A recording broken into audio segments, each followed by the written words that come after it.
Soyez bénis dans le nom de Jésus-Christ. Que la faveur de Dieu soit sur vous et que la grâce de Dieu vous accompagne en tout chose dans le nom de Jésus-Christ. Je suis le prophète Jean Guéa de la mission divine d'amour et nous sommes en train de voir un thème, faire un vœu à Dieu. Alléluia. Nous sommes en train de décortiquer tous ces passages. Notre texte de base, c'est Deutéronome 23. Deutéronome 23, on va faire la lecture. Deutéronome 23, c'est un enseignement. Deutéronome 23, à partir du verset 21. Il dit, si tu fais un vœu à l'Éternel, ton Dieu, tu ne tarderas point à l'accomplir. Car l'Éternel, ton Dieu, t'en demanderait compte et tu te chargerais d'un péché. Si tu t'abstiens de faire un vœu, tu ne commettras pas un péché. Mais tu observeras et tu accompliras ce qui sortira de tes lèvres. Par conséquent, les vœux que tu feras volontairement à l'Éternel, ton Dieu, et que ta bouche aura prononcé. Donc nous voyons un certain nombre d'hommes de Dieu, lorsqu'ils vont prier pour toi, qu'est-ce que tu vas donner à Dieu? Vous voyez, ces gens de pasteurs, de prophètes, d'hommes de Dieu, eux, quand ils viennent chez eux, si on prie pour toi là, qu'est-ce que tu vas donner à Dieu? Alléluia. Qu'est-ce que tu vas donner à Dieu? Et moi, je vais dans la parole. Qu'est-ce que la parole nous dit? Alléluia. Nous sommes en train d'étudier des cas pratiques. C'est une série d'enseignements. Nous sommes à la deuxième partie. Et qu'est-ce que nous sommes? Qu'est-ce que la Bible dit? On va prendre le cas de Jephthé. Juge 11 à partir du verset 29. Juge 11 à partir du verset 29. L'Esprit de l'Éternel fut sur Jephthé. Il traversa Galade et Manassé. Il passa à Mitzpé de Galade et de Mitzpé de Galade, il marcha contre les fils d'Ammon. Jephthé fit un vœu à l'Éternel et dit, si tu livres entre mes mains les fils d'Ammon, quiconque sortira des portes de ma maison devant de moi, à mon heureux retour de chez les fils d'Ammon, sera consacré à l'Éternel et je l'offrirai en holocauste. Jephthé marcha contre les fils d'Ammon et l'Éternel les livra entre ses mains. Il leur fit éprouver une grande défaite depuis Aroër jusque vers Minito, espace qui renfermait 20 villes, et jusqu'à Abel-Kéramine, et les fils d'Ammon furent humiliés devant les enfants d'Israël. Alléluia.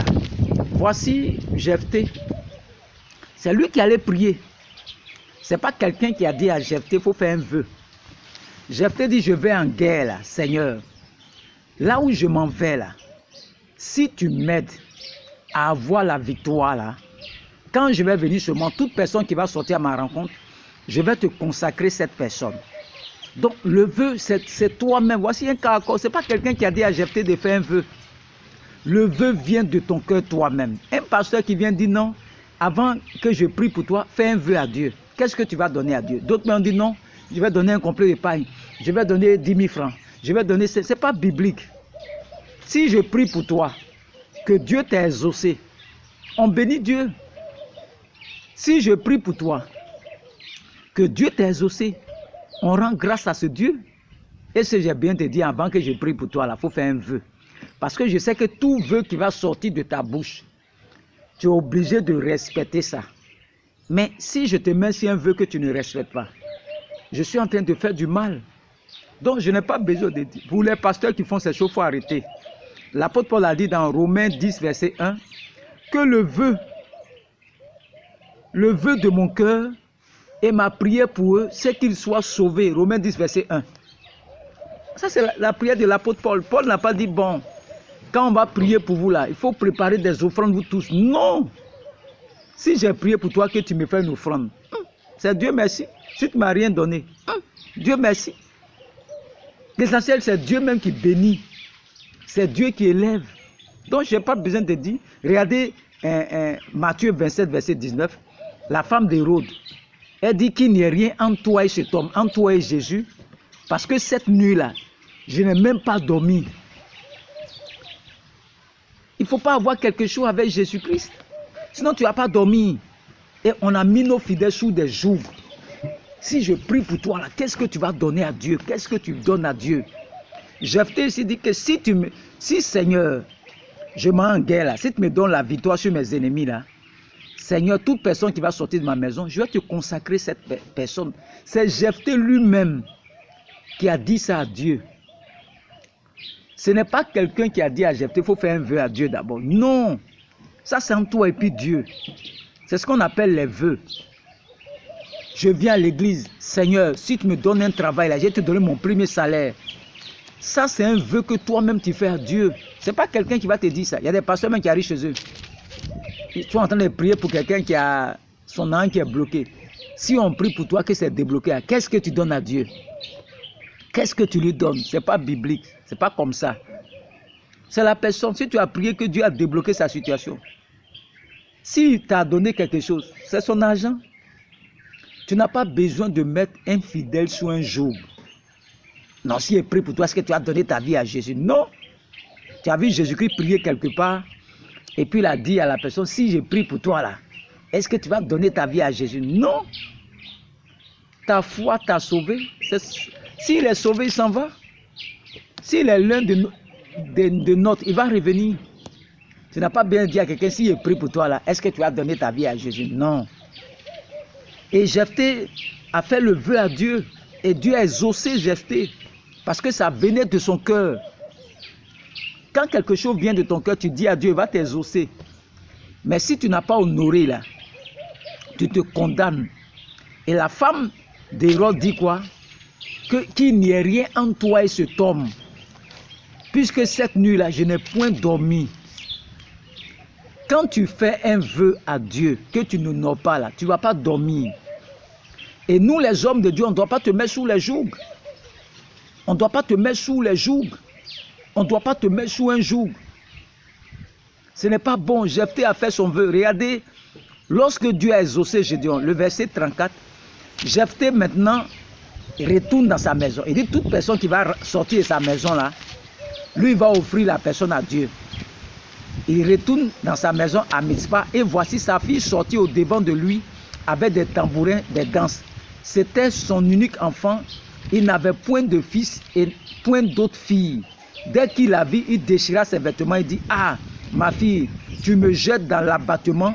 Tu es au nombre de ceux qui me troublent. J'ai fait un vœu à l'Éternel et je ne puis le révoquer. Vous voyez, Jephthé, toi, tu t'en vas en guerre contre quelqu'un. Au lieu de dire à Dieu de l'aider, il va gagner.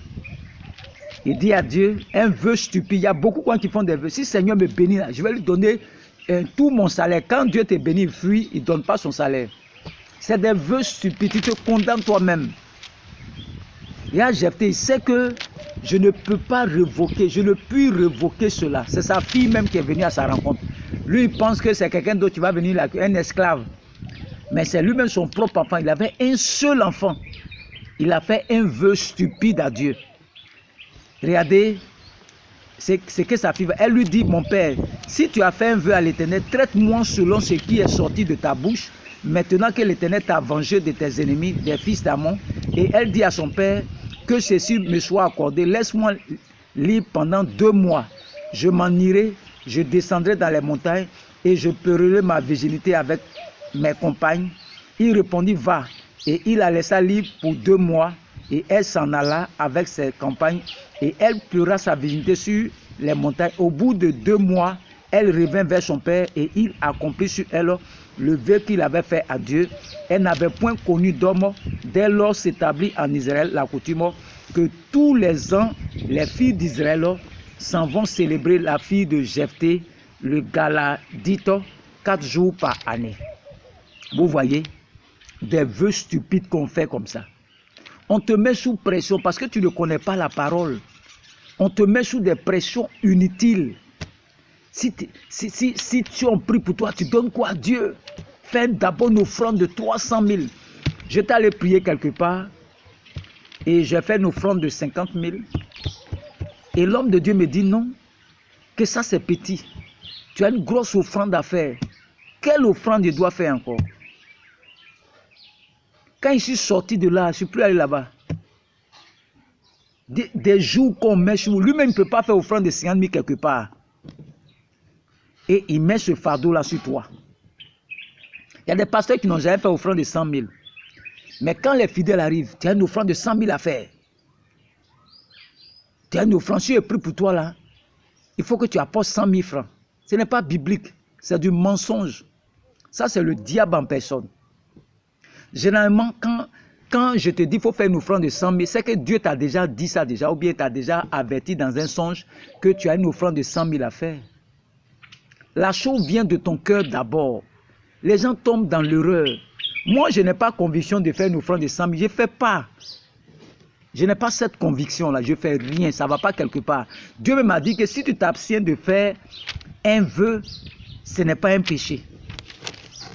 L'apôtre Paul dit non, que le vœu de mon cœur et ma prière pour eux, c'est qu'ils soient sauvés.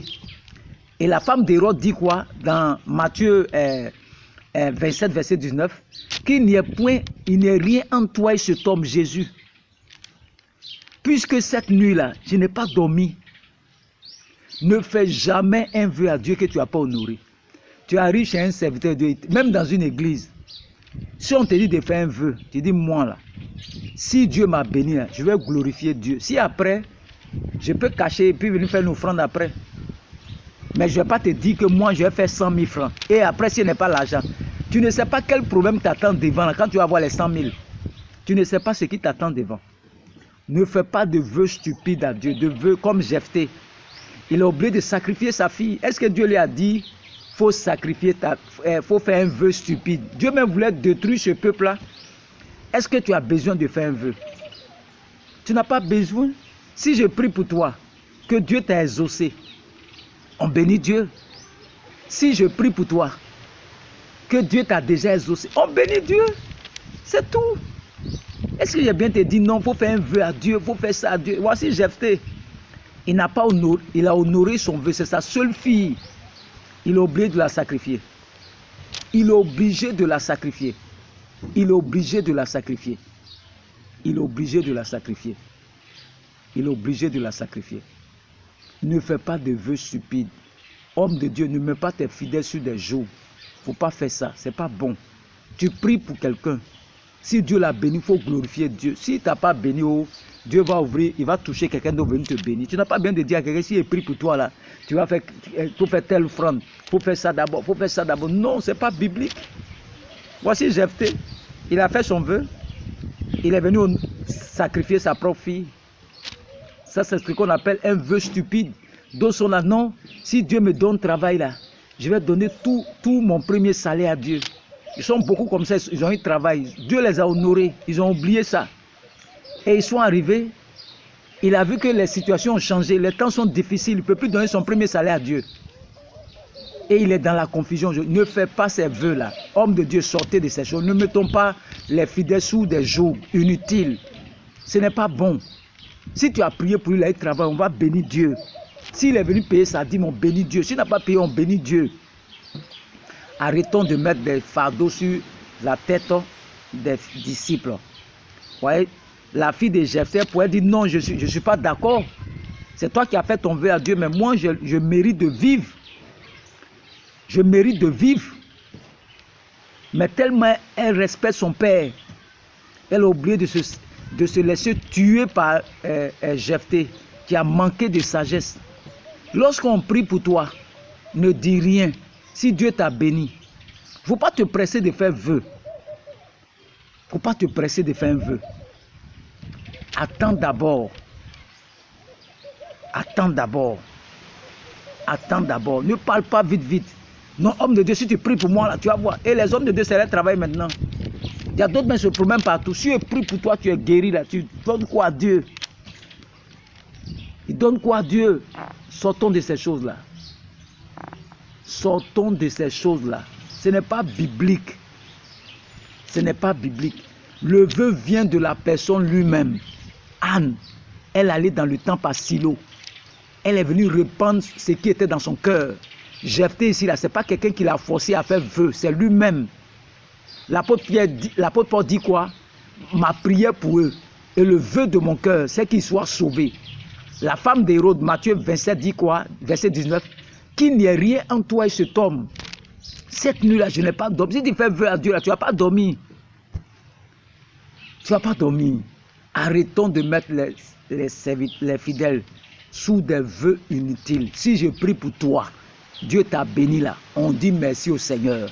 Si je prie pour toi, que Dieu même a débloqué ta situation que tu ne m'as pas donnée, on glorifie le nom de Dieu. Que Dieu vous bénisse. Au nom de Jésus-Christ. Amen.